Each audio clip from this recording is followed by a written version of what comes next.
Thanksgiving pleasure, the Coca-Cola Company and the bottlers of Coca-Cola bring you the television premiere of Edgar Bergen with Charlie McCarthy.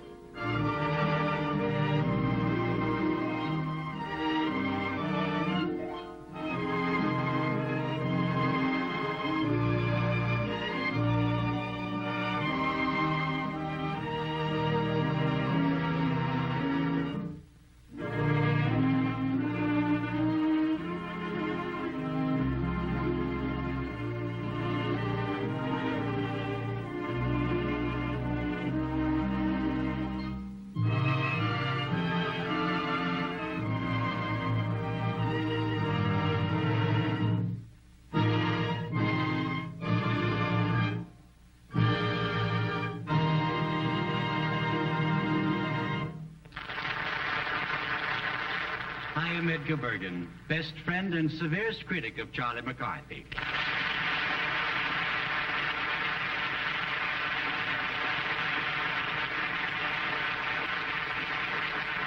This marks our first network appearance on television, and many of you will be seeing us for the first time. I think Charlie is an average boy, and our home is a generous mixture of harmony, discord, and laughter, with most of it coming from Charlie's room. But we are the best of friends, though. Bergen and McCarthy partnership started out when I was in high school, about 10 years ago.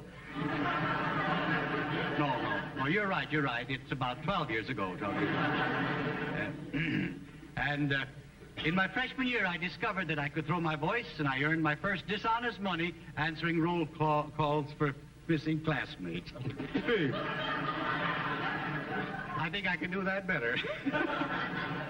As I was saying, in my first year at high school, I discovered I was a ventriloquist, and I earned my first dishonest money answering roll calls for missing classmates. In my senior year, I teamed up with Charlie. We've been partners ever since. Of course, I didn't intend to end up the stooge in the combination, but it pays so well, I just can't afford to go straight now. Where's Charlie? We want to see Charlie McCarthy. Yeah, where is he? Yeah, where's Charlie McCarthy?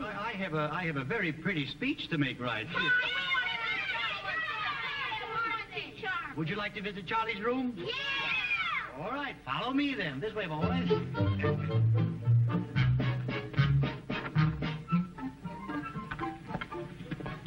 Here it is. Here's Charlie's slingshot rack, his magic lantern. Over here's his desk where he studies. Here are his school books, you see.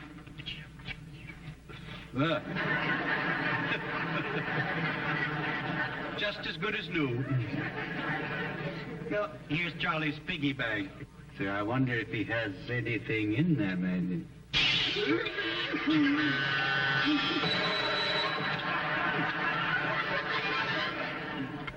Well. In my bubble bath, in my bubble bath. Charlie?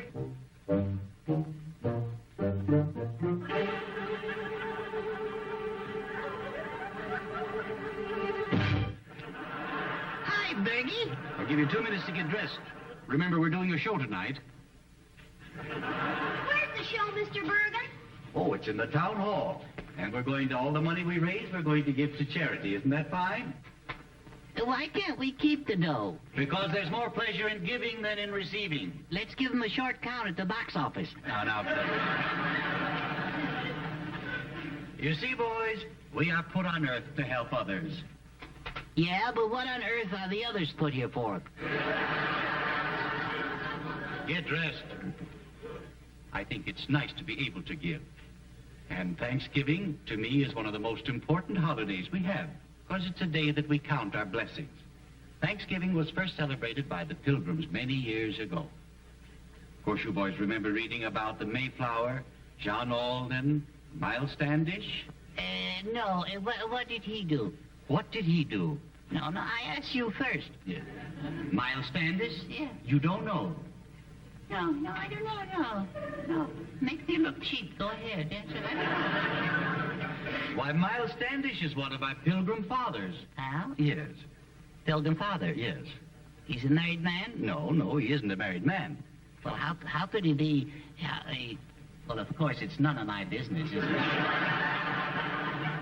No. You see, Miles Standish is very famous. He went down in history. Yeah, well, I flunked it myself. Yeah, I know. Well, what did he do, this fellow? Well, I'll tell you, the Indians called him Paleface. Yeah? Yes. Do you know why? Because he had a face like a pail. No.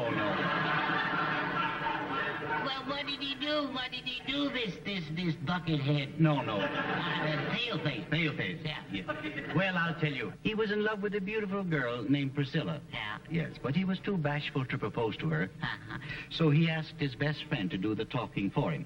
Now, it just so happens that his best friend was his secretary. You know that happens so often?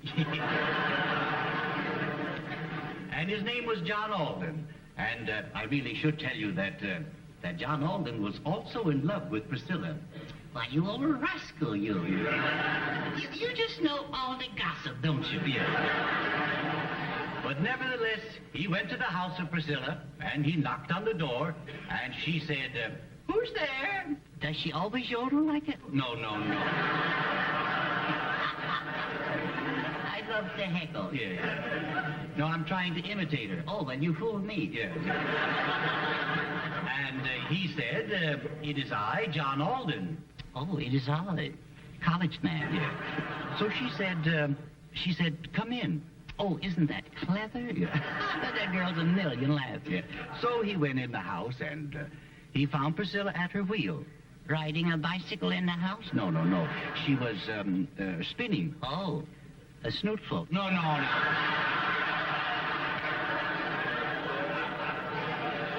You keep on interrupting me, young man, and I may not finish this story. Well, that's the best news we've had so far.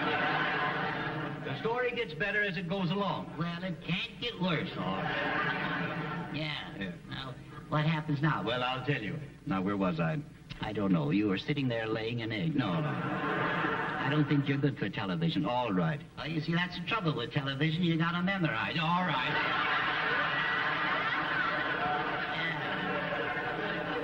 You were telling a story. Oh, yes, I was telling a story. Yes. Ladies and gentlemen, I'm practically doing a single up here. All right. Well, I'll go on. Yeah, I dare you. All right, yeah. So he told Priscilla of Miles's love. Yes. And she said, "John Alden, why don't you speak for yourself?" Yes. And now we come to the best part of the story. The finish. No. He said, "I do love you, Priscilla, but there will always be miles between us." Oh, no. Listen, no. You don't get it. I don't want it. All right. You kids are lucky you don't have to live with him. All right. And so that's the story of Miles Standish. Jolly good. I say that story was a James Dandy.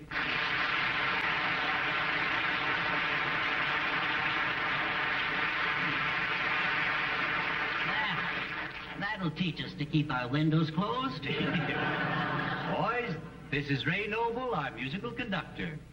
Hello, Jeff. Hello, Edgar. Say, Edgar, I was wondering, should I do 3 or 4 piano solos in our show tonight? Yes, well, now, about your playing, Ray, I thought it might be good to get someone, well, I don't exactly know how to put this. Well, I do. We got someone else. Someone else? Yes, we got someone else. Now, Charlie, you're putting words in my mouth. Yeah. See, now, there's a switch. Yes, we've engaged a famous artist to do a piano solo. Here is our artist, Miss Diana Lynn.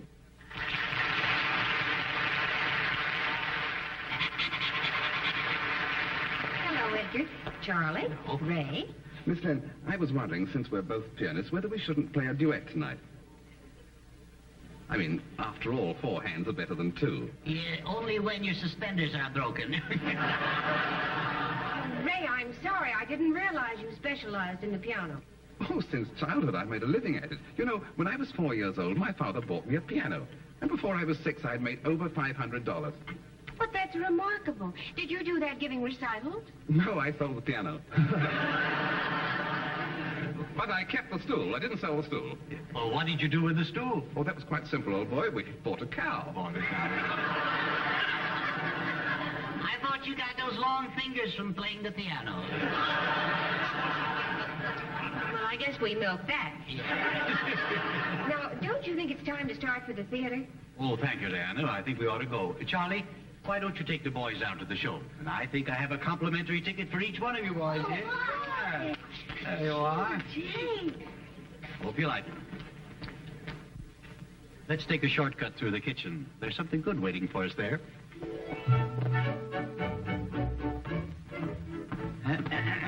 What are you doing here? You ought to be outside with the rest of the kids.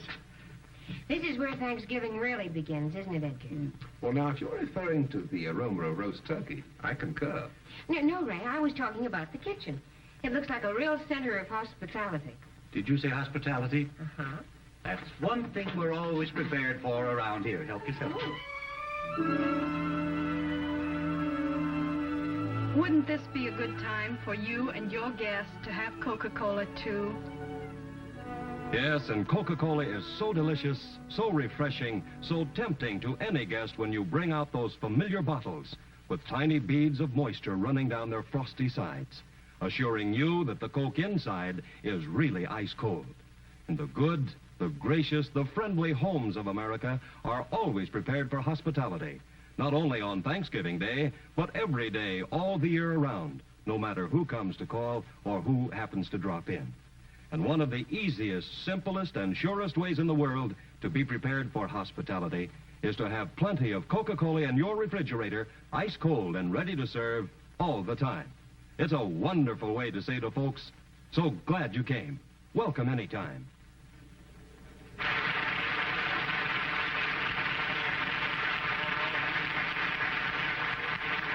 Thank you very much, ladies and gentlemen. My name is Pat Patrick. I guess you know yours, most of you. It's early yet. And I just threw that in. I probably should have thrown it out. I've had several requests from several television companies. However, I'm going to ignore all of their requests and appear in television anyway. Ladies and gentlemen, I came out here and started what I thought was my entrance, but I see it's close to my exit. So before I go, I would like to introduce to you the newest member of the Edgar Bergen family.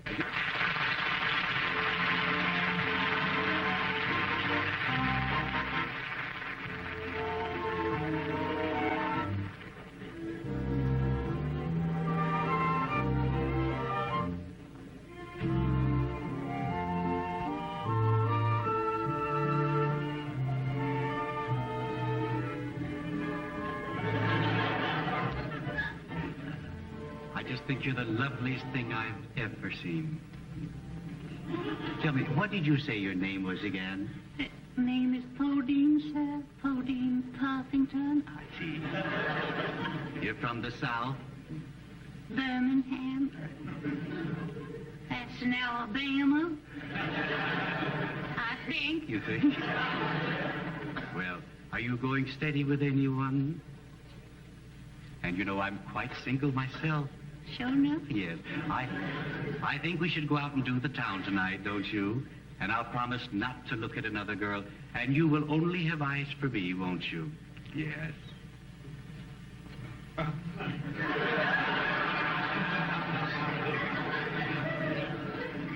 Tell me, could I see you again Thursday night? No, sir, not Thursday. Well, why not?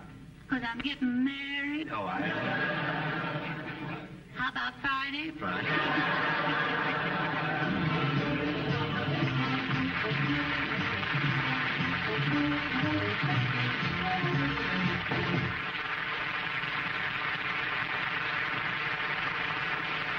And now a piano number played for you by a lovely star who combines musical artistry with charm and grace. Miss Diana Lynn. I see. What a jolly awkward situation, all right. Politics, that's what it is. It's politics. Oh, yes, it is.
looks very fine. Yeah, that's all right. Yeah, that's fine. Oh, they'll all believe you're an Indian. Oh, sure. Ah, we know that's good. Yeah. Well, don't fool with your set, folks. I really look this way. Mortimer, I was watching Diana Lynn from the wings. Yeah. And, you know, she was sparkling and charming. She was a... Yes. Oh. Now, when you go out in front of that audience, Yeah. I want you to be the same way. Oh, sure. I want you to face your audience. Yeah. And then I want you to smile. Yeah. Let's try it now, just to be sure we have it right. No. No. What's the matter, Mortimer? Can't you give them a little more sex appeal? Oh, Mr. Bergen. No. What's the matter? Do you have an inferiority complex? Well, not with me. Well, that's all right. Yeah. Now tell the people who you are. Well, I'm Mortimer. That's right. And your last name? Huh? Your last name? Yeah. Oh, yeah, last name, yeah. Mortimer, let's see now. Well, what is it? I know it as well as I know my own name. What is it? Mortimer, Concentrate. Mortimer, concentrate. You got me befuddled now. Let's see. All right. Let's see, Mortimer, How old are you? Snurd. Yeah, that's right. You don't get around very much, do you, Mortimer? No, I live with Grandpa. You live with Grandpa? Yeah. Yes. Is your mother living yet? No, not yet. Not yet. Well, I'm invited to a party tonight, Mortimer, and I would like to take you with me, but you must watch your manners. Oh, sure, you got nothing to worry about there. No. Now, of course, if people want to shake hands with you, you won't use your left hand, will you? Why? Well, I mean... No, you won't. Oh, no. No. Now, which is your left hand? I don't know. They both work. They both work. Yeah. Well, now, which one do you think is your left hand? The one with the fingers on it? No. This is your left hand. Oh, no. That's your left hand. Yeah, that's right. I'm sorry. Well, you see, we all make mistakes. Yes, we do. Now, at this party, Mortimer, there might be a butler at the door. Yeah. So he will take your hat and coat. Yeah. And what will you do? Well, I'll get even with him. No, you won't. What do you mean? Well, I'll take his pants and shoes. No. You. And now, if you're sitting in the room there with some gentlemen and a lady walks in, what do? Whistle? No. You rise. Oh, yeah, rise, yeah. I'm sure they will never forget you. No, it ain't easy. No, it isn't. Now, let me see. Tonight you're going to recite Hiawatha. Yeah, Hiawatha, yeah. Yeah, Hiawatha. All right, let's have it. Yeah, let's have it, yeah. Hiawatha. Yeah. Hiawatha. All right, go ahead. How does it start?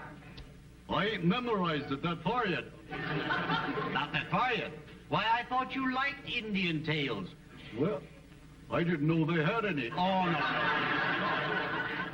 You know, for anyone to make a remark like that, it takes a very simple and a very stupid person. It does, huh? Yes. Well, I'm your boy. Yes, you are.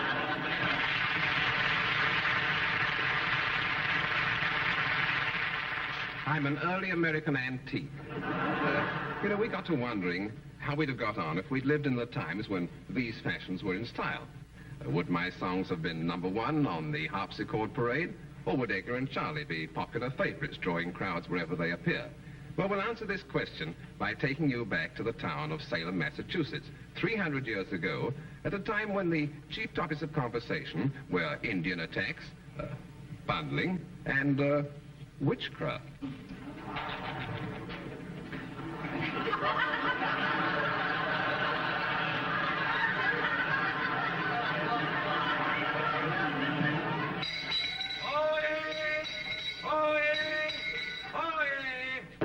This is the news is called by Chauncey Tompkins.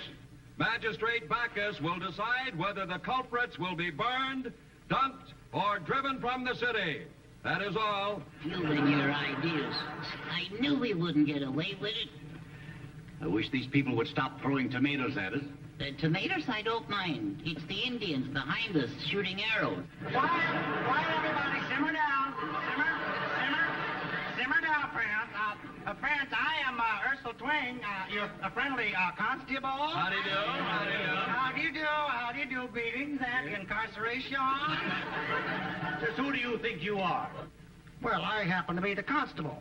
Well, I don't exactly just happen to be the constable either, because I helped count the votes. But do you know why I'm here? Because they're cleaning out your cage? Oh, cute. Yeah. What did they do? What did they do? I'll just tell you what they did. Heavens to Elizabeth, they're witches. That's what they are. And this big one here talks to voices in the trees and in the ground. If I were you, I'd hide my head in shame. If I were you, I would just hide. Yeah. All right, everybody, simmer down. Quiet. Magistrate Bacchus is arriving, so everybody simmer. All right. Let's have a little order in the court, please. Oh, that little fellow is a cute one. yes, very cute. What is the charge? The charge, Madge, is witchcraft. What craft? Witchcraft. What? Witch. Oh, witchcraft! Oh, we'll burn them, won't we?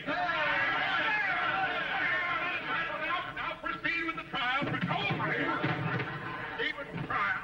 Now it's up for you people to decide whether they will be dumped in the river, run out of town, or burned. Yes. We could use the little one to burn the big one. Cut their heads off. Well, what'll it be, boys? Chops or steaks? So, the verdict is guilty. Light the fire, boys. Now, what'd I do with that box of marshmallows?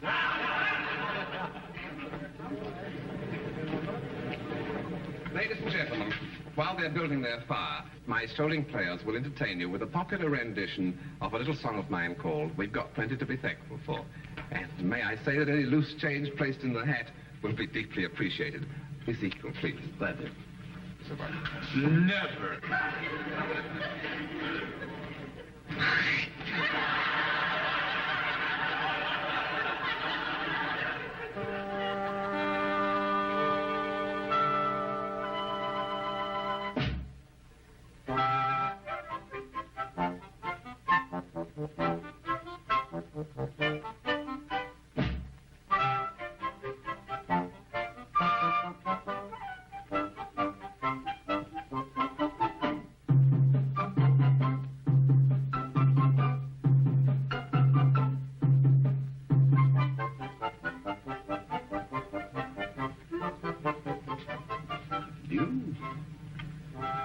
Did you weave that blanket yourself?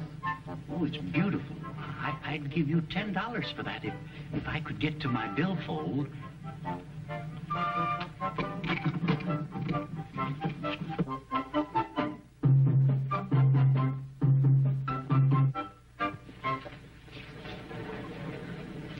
Look, they're gone. They got away. Which way did they go? He went that way. Well, we gotta catch him. Go after him, man. Oh, let him go, Constable. After all, it's Thanksgiving. Yes, let them go. After all, then they'll have something to be thankful for. We've got plenty to be thankful for, thankful for, thankful for. We've got plenty to be thankful for. Just look around today. Count your blessings, neighbor, one by one. You're a really lucky son of a gun. That's what you should think of every morning when you greet the sun.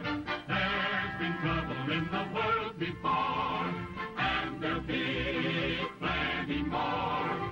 But if you will just add up the score, here in USA, you will say, we've got plenty to be thankful for.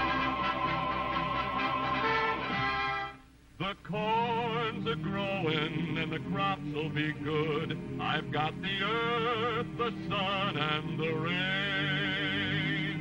The cupboards are laden and the shelves are full, and no one shall ask for a meal in vain. I've got my timber and I've got my tools, for the kids around here are gonna get their schools. There's plenty of fishing, boy, that's the life. I'd fish every day if it wasn't for my wife. We can go where we want, say what we like. We're free as a bird in the heavens above. We can all make a living, make a living, make a living. And while they make a living, we can make love. There's been trouble in the world before, and there'll be plenty more.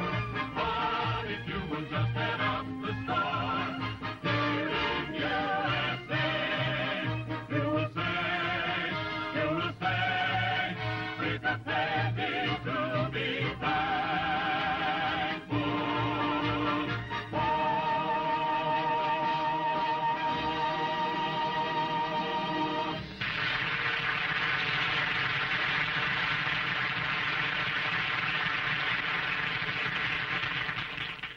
This is your town crier, Bill Baldwin. Edgar Bergen will be back in just a moment.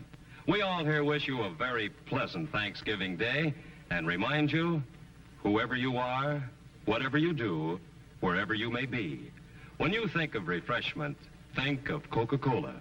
For Coca-Cola makes any pause the pause that refreshes. And ice-cold Coca-Cola is everywhere. Thank you for being such a nice audience, and may I wish you a very happy Thanksgiving Day. May I suggest that... What'd you have in mind, Bergen? Good night, folks.